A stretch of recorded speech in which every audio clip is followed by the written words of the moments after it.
विधानसभा में सीएम योगी ने विपक्ष पर करारा वार किया। एक एक करके विपक्ष के सवालों के जवाब दिए और समाजवादी पार्टी पर जमकर हमला बोला। सीएम ने सदन से समाजवादी पार्टी के नेताओं को नसीहत देने के साथ ही संभल का जिक्र करते हुए सनातन के लिए फिक्र भी दिखाई। रिपोर्ट देखिए।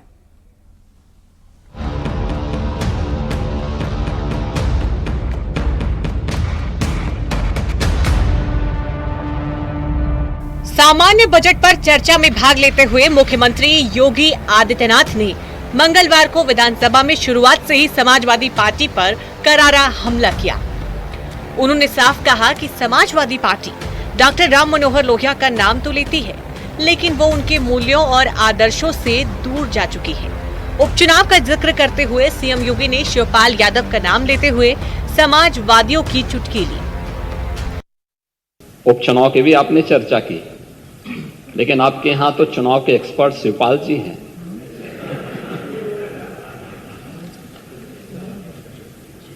और चच्चू से ज्यादा चुनाव कैसे जीते जाते हैं इसको कौन जान सकता है। ये तो हम लोगों ने भी देखा है, बहुत नजदीक से महसूस किया है। और इसीलिए अच्छा ही है पर उपदेश कुशल होते रहे, इसी को कहते हैं। ये दूसरों को उपदेश देते हैं आप लोग, लेकिन स्वयं उसको आचरण में उतारे होते तो संभवतः इतनी करारी हार नहीं होती और 2027 में भी इतनी करारी हार नहीं होने वाली। नेता प्रतिपक्ष के आरोपों का जवाब देते हुए सीएम योगी ने कहा कि डॉक्टर लोहिया की बात करते हुए सीएम ने कहा कि राम, कृष्ण और शंकर भारत के 3 आदर्श हैं, जिसे लोहिया जी भी मानते थे। लेकिन इन तीनों देव महापुरुषों पर समाजवादी पार्टी का कोई विश्वास नहीं है, क्योंकि ये लोग भारत की आस्था के साथ खिलवाड़ करते हैं।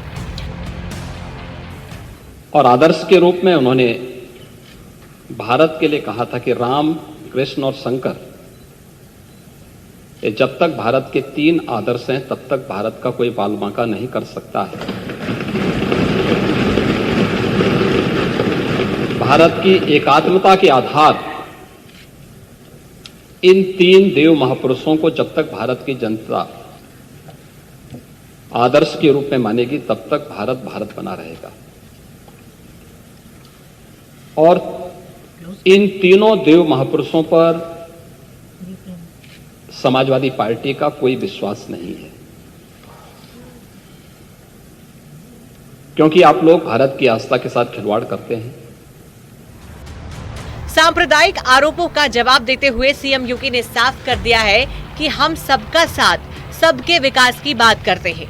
हमारा तो आदर्श है सर्वभवन्तु सुखिने सर्वे सन्तु निरामया।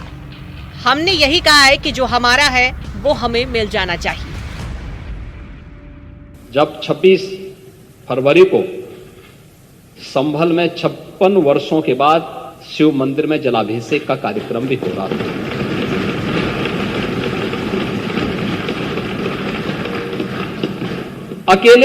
अकेले संभल में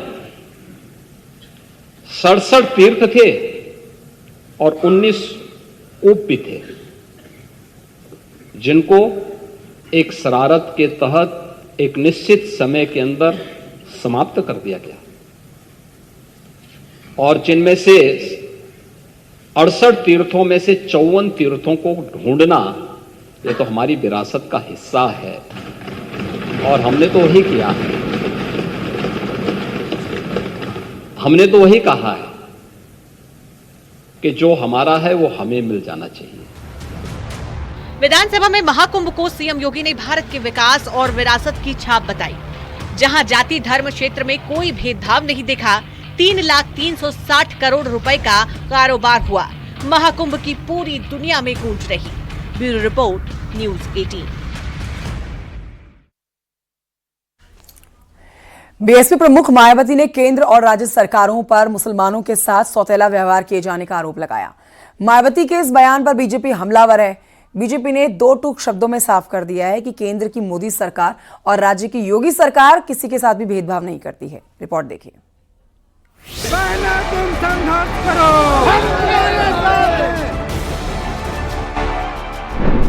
2027 का चुनाव अभी बाकी है, लेकिन तुष्टीकरण की सियासत ने अभी से जोर पकड़ लिया है।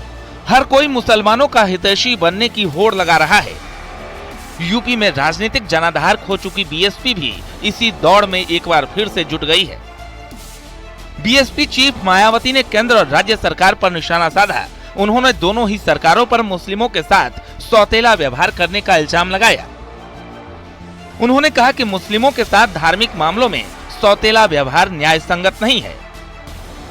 उन्होंने इस संबंध में अपने सोशल मीडिया एक्स हैंडल पर पोस्ट करते हुए बीजेपी पर निशाना साधा और लिखा, भारत सभी धर्मों को सम्मान देने वाला धर्मनिरपेक्ष देश है।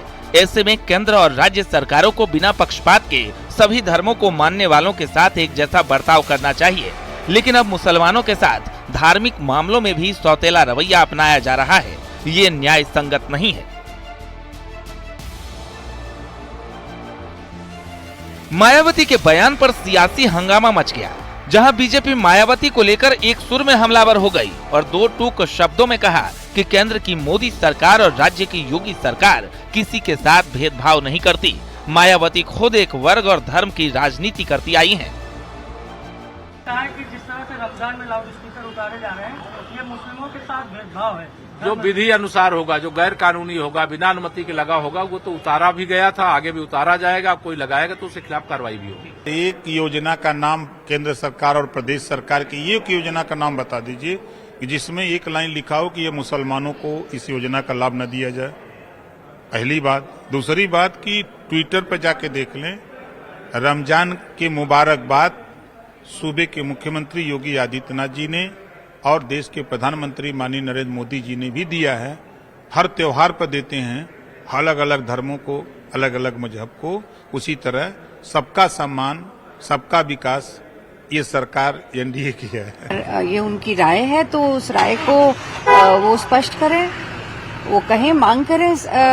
क्यों नहीं मांग करती उत्तर प्रदेश की सरकार से या केंद्र की सरकार से कि उस पर विचार किया जाए? उनकी आवाज तो बहुत बुलंद है। निश्चित तौर पे जब से 2014 से भारत में आरएसएस से पोषित भाजपा की सरकार है, निश्चय ही इस बात में अब कोई गुंजाइश नहीं है कि हम ये बात कहने में थोड़ा सा भी संकोच करें कि भारत में भेदभाव किया जा रहा है। ये तो खैर इस देश में बहुत पहले से चला आ रहा है।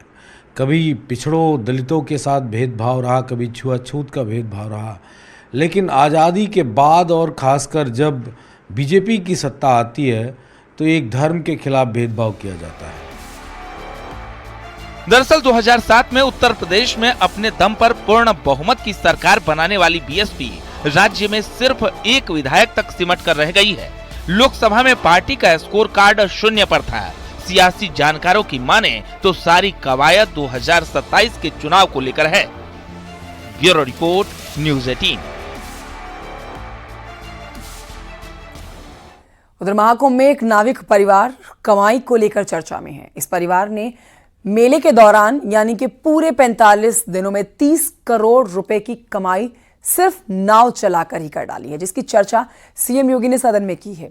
महाकुंभ में करीब 66 करोड़ श्रद्धालुओं ने डुबकी लगाई, जिसके चलते पूरे 45 दिन इस परिवार को काम मिलता रहा और एक नाविक ने 45 दिन में करोड़ों रुपए कमा लिए। ये नाविक परिवार जिनके पास 130 नौकाएं थी, 45 दिनों की अवधि में इन लोगों ने शुद्ध बचत की है 30 करोड़ रुपए की।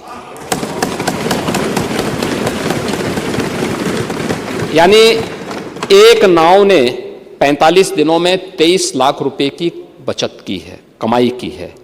प्रतिदिन के अगर आप बजट उनकी बचत देखेंगे तो यह लगभग 50 से लेके 52,000 पर डे की उनकी इनकम थी एक नाव की।